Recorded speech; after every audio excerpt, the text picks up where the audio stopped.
nel pomeriggio, dopo le polemiche, trovato l'accordo con i medici di base per i tamponi. Intanto a Vittorio Veneto chiude il pronto soccorso che diventa solo accettazione. Covid. 39 morti per il Covid oggi in Veneto ed è record anche di contagi. Sono oltre 3.300 i nuovi infetti nelle ultime 24 ore, picchi a Treviso e Verona. Il Veneto in area gialla, Mazzaia ammonisce siate prudenti o passiamo al rosso e non esclude la possibilità di micro lockdown locali. Bar e ristoranti aperti fino alle 18, si appellano ai clienti, rispettate le regole, solo così continueremo a lavorare, altrimenti chiude tutto. Cristina Andretta, sindaco di Vedelago, è positiva, l'ha annunciato lei stessa sui social, continua il mio impegno da casa, scrive, e penso a chi sta combattendo questo mostro. Dopo l'attacco terroristico di Vienna, anche nella Marca intensificati i controlli, il prefetto innalzata l'attenzione nelle chiese, ma con discrezione. Maxi truffa a Mogliano, si fingono legali rappresentanti di una società di mediazione nella compravendita di opere d'arte e truffano un collezionista spillandogli 140.000 euro. Ben ritrovati con l'edizione di Treviso dei nostri telegiornali. In primo piano l'andamento dei contagi da coronavirus nella nostra regione. Nelle ultime 24 ore in Veneto è nuovo record. Questa sera i positivi sono 995 che sommati a quelli di questa mattina raggiungono la quota record di 3.324 persone infettate dal Covid nella nostra regione nelle ultime 24 ore. Drammatico anche il dato sui decessi. Sono 39 in più rispetto a ieri sera, 2.530 dall'inizio della pandemia. Sul fronte ricoveri sono 1.316 le persone ricoverate in area non critica, più 42 rispetto a ieri, ed è salito a 178 il numero dei pazienti in terapia intensiva, più 18 nelle 24 ore. Purtroppo nel Veneto i decessi, appunto dicevamo, sono 39 in più rispetto a ieri sera. Per quanto riguarda la Marca, i nuovi positivi di oggi sono 642 per un totale di 8.763 infettate dal Covid nella nostra provincia, 4 i decessi registrati oggi. E quella di oggi è stata una giornata importante a Treviso per quanto riguarda la trattativa per i medici di famiglia che effettueranno i tamponi negli ambulatori oppure in strutture dedicate. Appunto abbiamo sentito poco fa il direttore generale dell'ULSS 2 della Marca trevigiana, Francesco Benazzi, al termine appunto del vertice con i condotti. Sentiamo. Hanno aderito, quindi hanno deciso di dare una mano al territorio, all'ULSS, e li ringrazio per questo, e ai loro ovviamente assistiti. I medici di medicina generale sono quindi a disposizione. Trovato l'accordo con i medici di famiglia, l'incontro risolutore oggi pomeriggio tra direzione dell'USL e rappresentanti di categoria. 30 coordinatori di tutti i 500 medici di medicina generale. È stato un incontro proficuo, quindi ovviamente loro hanno aderito all'accordo collettivo nazionale stipulato il 28/10/2020 e naturalmente al protocollo e all'ordinanza del Presidente Zaia. Chiare le linee per la gestione dei tamponi agli assistiti. Il commissario Arcuri dovrebbe mandare i kit che sono già predisposti. Noi tramite Azienda Zero e i distretti riusciremo poi a portarli a ogni medico in medicina generale. Il dottor Rigoli con video e altro ha garantito oggi nella riunione che farà l'addestramento ai colleghi medici in medicina generale. I sindaci hanno garantito, e quindi i direttori di distretto faranno da ponte con i sindaci per dare spazi ai medici in medicina generale per fare quelli che vogliono fuori dai loro studi.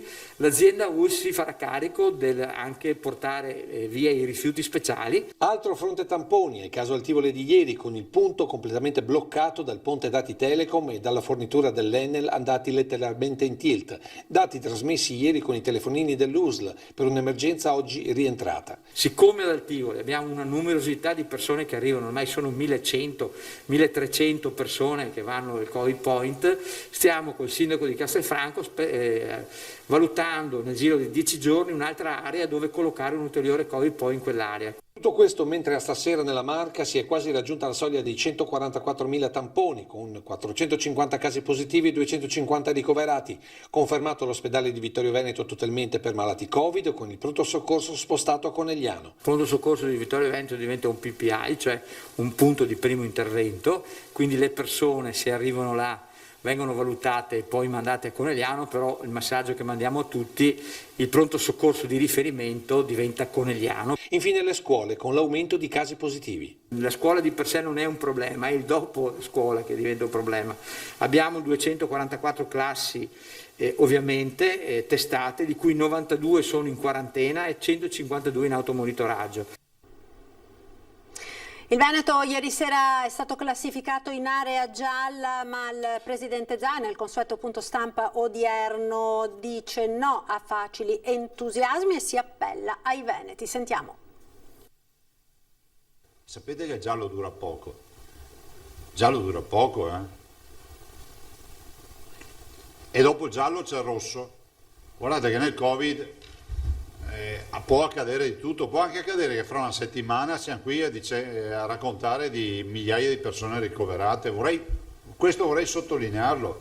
Il presidente Zaia avverte: dalla fascia gialla il passaggio alle successive può essere molto veloce. Nel consueto punto stampa il governatore ha voluto spegnere facili entusiasmi, lanciando un appello ai cittadini. Non ci deve essere entusiasmo oltre misura. E vorrei anche ricordare che i 21 parametri, quelli che poi vanno a classificare le aree, e quindi scusate le ragioni secondo i quali poi ne scaturisce il colore e grado, diciamo, di allerta della regione, sono 21 parametri complicati e che, se da un lato guardano alla dimensione ospedaliera, dall'altro c'è un'altra componente nella classificazione che è in capo a noi cittadini. Per questo Zaia insiste sui comportamenti da tenere. Guardate che abbiamo una strage di contact tracing ricostruiti con infezioni domiciliari tra parenti, e l'altra grande quantità di infezioni avviene nelle cene tra amici, nelle cene aziendali. Quindi in questa fase bisogna evitare il massimo gli spostamenti, bisogna evitare gli assembramenti, evitare tutto quello che sono occasioni di scambio di virus.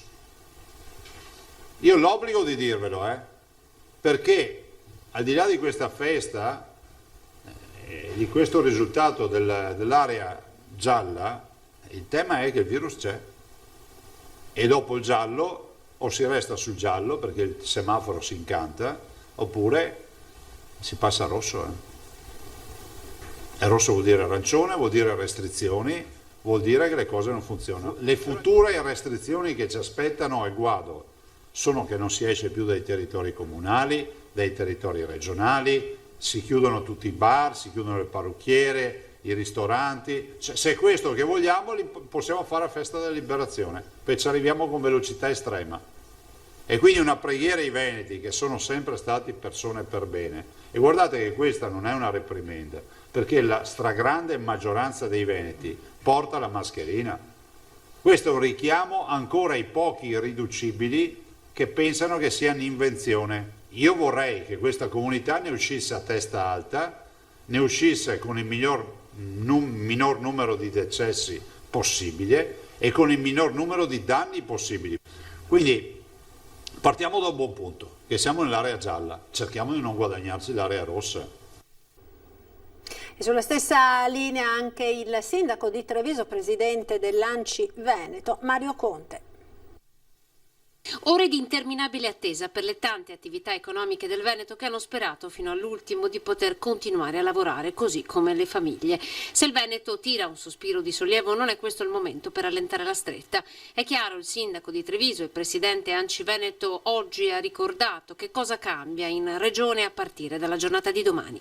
Le attività commerciali potranno rimanere aperte fino alle 18 di sera, e parlo della ristorazione, dei bar, delle gelaterie. Per quanto riguarda invece i centri commerciali, saranno chiusi al sabato e domenica, al netto dei negozi che invece si occupano di generi alimentari.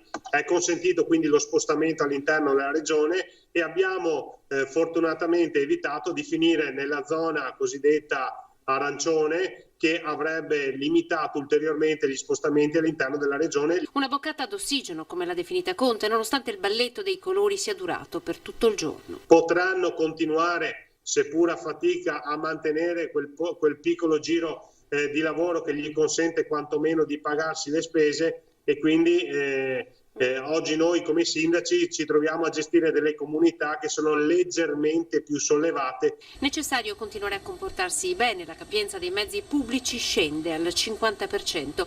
Musei e mostre chiudono i battenti da domani, nessuna restrizione al weekend invece per il comparto degli ambulanti. I controlli, se necessario, saranno intensificati. Noi continueremo con i controlli standard. Se sarà necessario incrementeremo i controlli, ma soprattutto continuiamo nelle azioni di sensibilizzazione. È fondamentale capire la ratio dei provvedimenti, perché vengono messe in campo tutte queste regole, per evitare che il contagio continui ad aumentare e per arrivare a obbligare ulteriori restrizioni che metterebbero definitivamente in ginocchio il mondo economico. Sollievo dunque almeno per ora per quanto riguarda esercenti, soprattutto bar e ristoranti, che almeno a pranzo potranno continuare a rimanere aperti.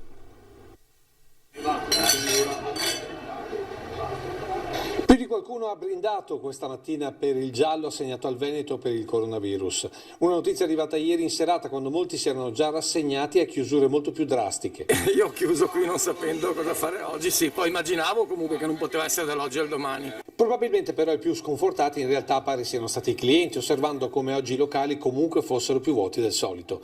Una situazione che però non impensierisce i gestori già preparati a soluzioni alternative, come queste due giovani bariste che hanno inaugurato il locale meno di una settimana fa. Ci stavamo già organizzando per fare i piatti da asporto, per portare brioche e caffè in giro negli uffici.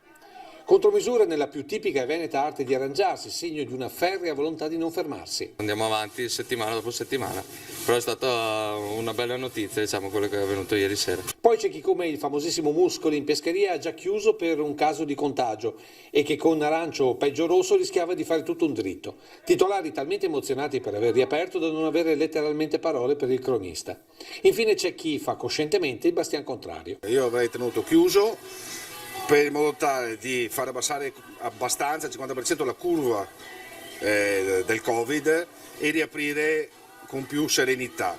Così credo che rischiamo o di peggiorare o di portarci avanti questi orari, perché l'importante è l'orario di lavoro. Perché, sottolinea il titolare dei Trevisi, il limite delle 18 che ieri abbiamo criticato aspramente oggi ci sembra quasi una conquista. Così ci perdiamo, credo, anche il Natale. Cioè, mi pareva un po' esagerata questa esultanza ieri, siamo gialli. Posizioni diverse che però si uniscono nell'appello a tutti i cittadini. Adesso sta a noi, come dice il nostro buon sindaco, comunque il nostro buon governatore, insomma speriamo che la gente capisca. Quindi mascherine, igienizzarsi le mani, distanziamento. Rispettate le regole per arrivare al verde, se no dal giallo possiamo passare al rosso. Di darci modo di tenere aperto, chiediamo una mano anche dai nostri clienti. Cresce comunque, avete sentito il numero dei positivi, l'avete sentito dal bollettino di quest'oggi, 642 in provincia di Treviso. Tra le molte persone positive anche il sindaco di Viedelago Cristina Andretta. L'ha annunciato lei stessa con un videomessaggio sui social. Risulto positiva il primo tampone, in verità sto aspettando l'esito del molecolare. Però con molta probabilità sarà confermato il primo esito.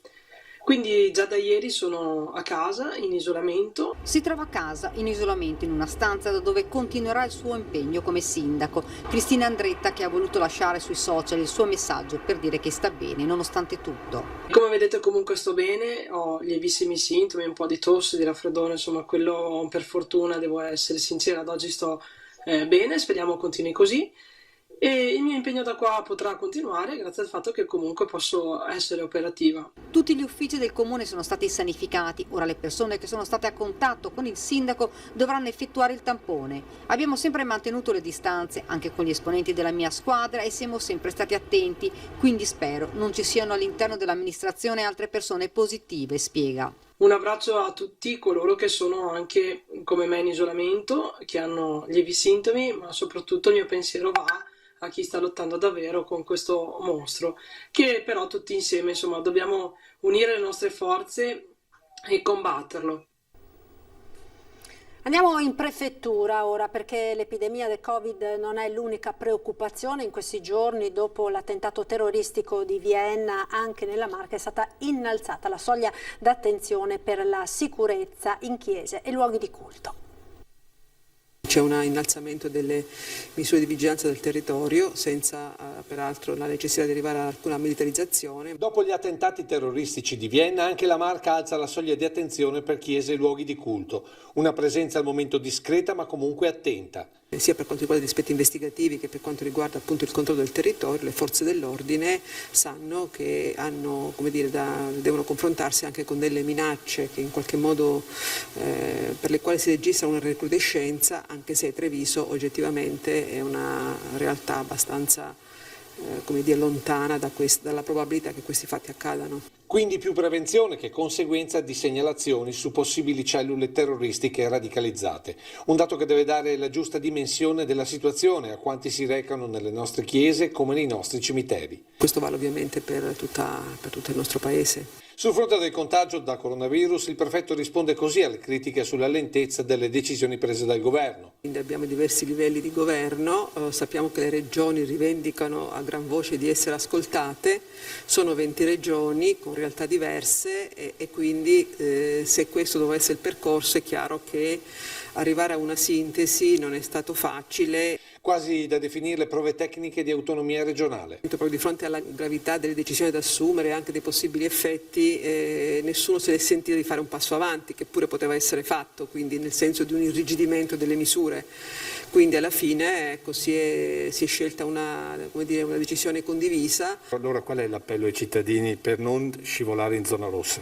Innanzitutto seguire attentamente le regole, quindi usare la prudenza in aggiunta proprio al rispetto tassativo di quelle che sono le indicazioni che ormai conosciamo, la mascherina, il distanziamento e quant'altro, e accettare di buon grado le limitazioni che ci vengono imposte e ho suggerite, perché forse fra un mese vedremo veramente gli effetti, un po' come è successo a marzo. E l'innalzamento della soglia d'attenzione per possibili attacchi terroristici viene vissuto con attenzione ma anche con serenità dalla Chiesa trevigiana.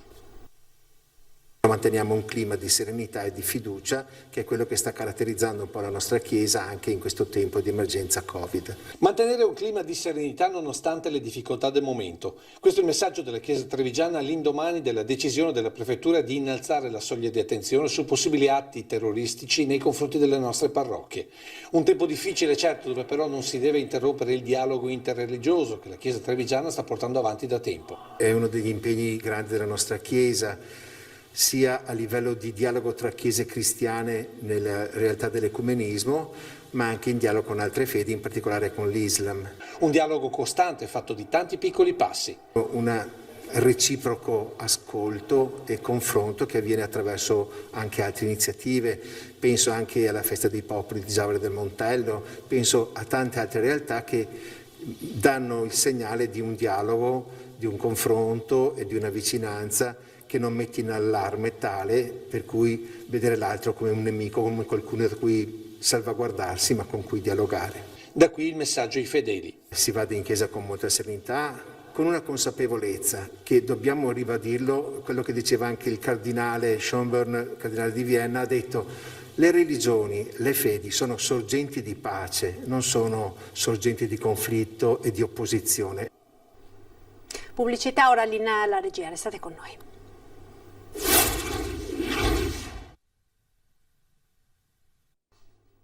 Ed eccoci nuovamente in diretta, siamo ora alla cronaca. Si fingono legali i rappresentanti di una società di mediazione nella compravendita di opere d'arte e truffano 140.000 euro ad un collezionista di Mogliano. La truffa delle opere d'arte era già successo qualche mese fa a Motta di Livenza, simile copione. Ora a Mogliano 2 sedicenti mediatori specializzati nella compravendita di quadri all'estero si sono presentati ad un collezionista sessantenne di Mogliano. Dopo averne guadagnato la fiducia si sono fatti dare oltre 140.000 euro in diverse tranche tra il 2018 ed il marzo 2020 come rimborso delle spese sostenute in diverse trattative. Superfluo dire che nessuna opera è mai stata venduta, mentre i 2 mediatori, una volta avuto il denaro, sono svaniti nel nulla con i soldi. Dopo un'indagine durata diversi mesi, i carabinieri di Mogliano sono riusciti ad individuare i responsabili del raggiro. Si tratta di 2 campani residenti nelle province di Napoli e Salerno. Entrambi sono stati denunciati per truffa. Vendevano kit di pronto soccorso sanitario da mettere in auto senza alcuna autorizzazione, per di più davanti al pronto soccorso dell'ospedale di Conegliano. Ad individuarli gli agenti del locale commissariato di polizia che hanno sanzionato i 2. Si tratta di 2 uomini di origini campane con diversi precedenti per truffa. Per loro è scattata anche la misura di prevenzione del divieto di ritorno a Conegliano per 2 anni. I metalmeccanici hanno incrociato le braccia oggi in tutta Italia per il mancato rinnovo del contratto di lavoro. A Treviso adesione all'80% all'Electrolux di Susegana e alla Zoppas di Vittorio Veneto. Sciopero nazionale dei metalmeccanici oggi, 5 i presidi in tutto il Veneto per chiedere il rinnovo del contratto di lavoro. Il comparto è stato dichiarato essenziale e strategico dal governo per la tenuta dell'economia del paese, ma i lavoratori non hanno salari adeguati e nel settore sono ancora tantissimi i precari. Nel Trevigiano il presidio è iniziato alle 4:30 davanti ai cancelli dell'Electrolux di Susegana. 8 ore di sciopero, cui ha partecipato l'80% dei lavoratori. Secondo i dati forniti dall'RSU, al lavoro erano in 150, tutti precari. Alta adesione anche nel gruppo Zopas a Vittorio Veneto con oltre l'80%. Così il delegato FIOM ha motivato la convocazione dello sciopero nonostante questo momento così delicato per il paese e per la sua tenuta occupazionale. Chiedono straordinari, chiedono lavoro, questo non riguarda solo lo stabilimento di Susegana ma tutto il settore elettrodomestico più o meno in questa situazione.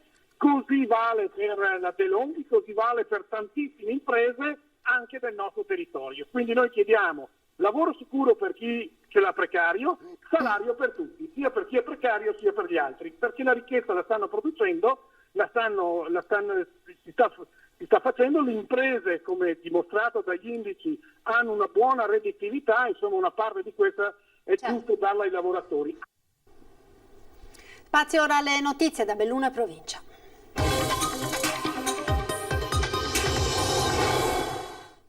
Emergenza Covid, nel Bellunese crescono i casi con numeri superiori a 100 al giorno, l'occupazione dei posti di terapia intensiva Covid ha quasi raggiunto il limite massimo di capienza e la situazione generale comincia a influire pesantemente sui servizi offerti all'utenza. Da ieri sono sospesi i ricoveri nel reparto di neurochirurgia del San Martino, l'ULSS 2 di Treviso ha richiamato i suoi specialisti operativi in convenzione all'ospedale di Belluno, il motivo è la carenza di personale appunto nel presidio di Pianura. Le urgenze che dovessero presentarsi nel Bellunese saranno perciò dirottate a Treviso. Nel frattempo questa mattina è stata attivata una seconda linea per tamponi al drive-in di Belluno Sagrogna per velocizzare l'esecuzione dei numerosi test chiesti ogni giorno. Dalla prossima settimana sarà attiva la terza linea al drive-in di Feltre che sarà presidiata dal team dei medici dell'esercito. Tamponi dai medici di base, resta fluida la situazione nel Bellunese dove sono in corso contatti tra i rappresentanti dei medici di famiglia e il Dipartimento Prevenzione. Al momento a Belluno problematiche di esecuzione per quello che riguarda le informazioni che ho io non dovrebbero essercene. Non siamo ancora stati contattati da nessuno. Ufficialmente non ci è stato detto venite a prendervi i tamponi. Nel Bellunese è ancora in stand-by l'operatività dell'accordo nazionale che impone ai medici di base di eseguire i test sierologici ai propri assistiti. Contatti sono in corso tra la rappresentanza dei medici di base e il Dipartimento di Prevenzione. In provincia di Belluno più che di tamponi c'era bisogno di implementare l'attività di tracciamento e a questo l'ULSS Dolomiti ha provveduto istituendo una task force di giovani medici neolaureati ingaggiati a tale scopo. I problemi sul tavolo restano. Partiamo dal presupposto che utilizzare lo studio interno di noi medici di medicina generale può essere fattibile in rarissimi casi. La maggior parte di noi ha lo studio inserito all'interno di un condominio, anche se al piano terra, dove ci sono altre famiglie, dove c'è una realtà completamente diversa, che non è stato mai strutturato, non sarà mai strutturato per una situazione del genere. I medici di base non si sono tirati indietro, non l'hanno fatto nelle scorse settimane con la campagna vaccinale e non lo faranno nemmeno ora, ma tutto deve essere effettuato all'esterno in sicurezza, soprattutto per gli operatori e chiaramente anche per tutti i cittadini. il segretario della FIMG di Belluno però respinge al mittente le accuse rivolte da più parti in questi giorni nei confronti dei medici di famiglia, pagati troppo e sempre pronti a mettersi di traverso. Abbiamo sul groppone tutte le spese di una professione che è fiduciaria, è l'assistito che ci sceglie, ribatte Bortot, e noi siamo misurati quotidianamente per ciò che facciamo. Noi non siamo contrari, noi li faremo se ci viene chiesto, se è utile per tutti li faremo. Questo è indubbio, anche quelli più ritrosi lo faranno, solamente che lo dobbiamo fare in sicurezza. Non ci siamo mai tirati indietro e la cosa che mi dà fastidio è che ci si riempie la bocca con queste cose. Io da stamattina alle 7:30 che lavoro. Adesione massiccia allo sciopero nazionale di 4 ore del comparto metalmeccanico. A Belluno presidio davanti alla sede di Confindustria. Siamo qui perché vogliamo protestare rispetto a una chiusura di Federmeccanica alle richieste di un rinnovo del contratto metalmeccanico. Il contratto storicamente è strategico. Difendere l'occupazione, rilanciare l'industria metalmeccanica, aumentare il salario, migliorare il welfare, i diritti, tutelare la salute, mai come in questo momento snodo cruciale per contrastare la pandemia. Fabbriche semivuote oggi anche in provincia di Belluno per lo sciopero nazionale di 4 ore del comparto metalmeccanico che sostiene con forza il rinnovo di un contratto giusto, ma a un anno dall'inizio delle trattative e 13 incontri con la controparte, Federmeccanica non ha concesso ancora alcuna apertura. Siamo qui come tutte i nostri nazionali, come tutte le organizzazioni nazionali metalmeccanici a protestare perché è stata Confindustria a creare questa rottura del tavolo. Davanti alla sede di Confindustria Belluno Dolomiti il presidio ha riunito RSU e i vertici delle 3 sigle sindacali, contestata la richiesta di Confindustria Nazionale che vuole poter avere nuovamente carta bianca sui licenziamenti. Su questo tema la posizione della FIOM è quella della CGIL nazionale, noi siamo perché il blocco dei licenziamenti sia mantenuto e il governo secondo noi ha fatto bene a decidere il blocco fino al 21 di marzo. Per noi i lavoratori devono rimanere dentro le fabbriche. Senza il blocco dei licenziamenti a rischio ci sarebbero oltre 1 milione di posti di lavoro. I sindacati chiedono di utilizzare gli ammortizzatori sociali per fare in modo che alla fine della crisi i lavoratori possano ancora essere al loro posto. In provincia di Belluno l'industria metalmeccanica sta sostenendo l'economia del paese. Da qui si deve ripartire verso il traguardo di un futuro migliore. Ed abbiamo un ultimo aggiornamento per quanto riguarda i 4 decessi che si sono verificati oggi a causa del Covid in provincia di Treviso. 3 sono degli anziani ricoverati all'ospedale di Vittorio Veneto, uno è un 70enne che era ricoverato all'ospedale San Camillo di Treviso. Ed è tutto per questa edizione, grazie per essere stati con noi come sempre. In chiusura uno sguardo alle previsioni del tempo, il meteo.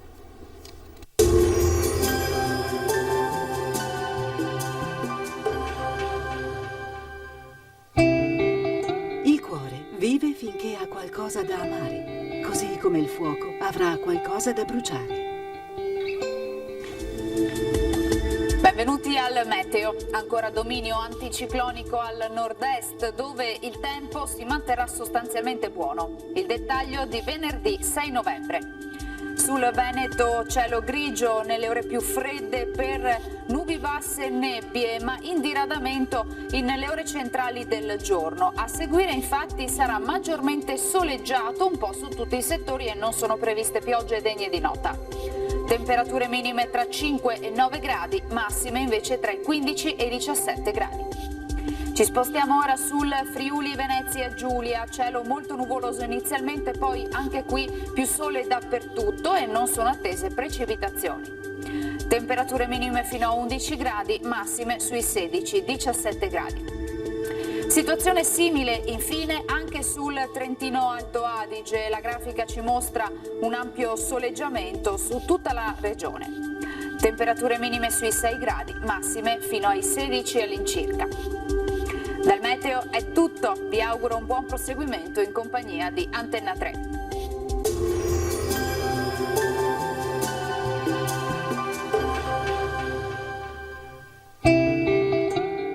talento è scintilla, il genio, fiamma.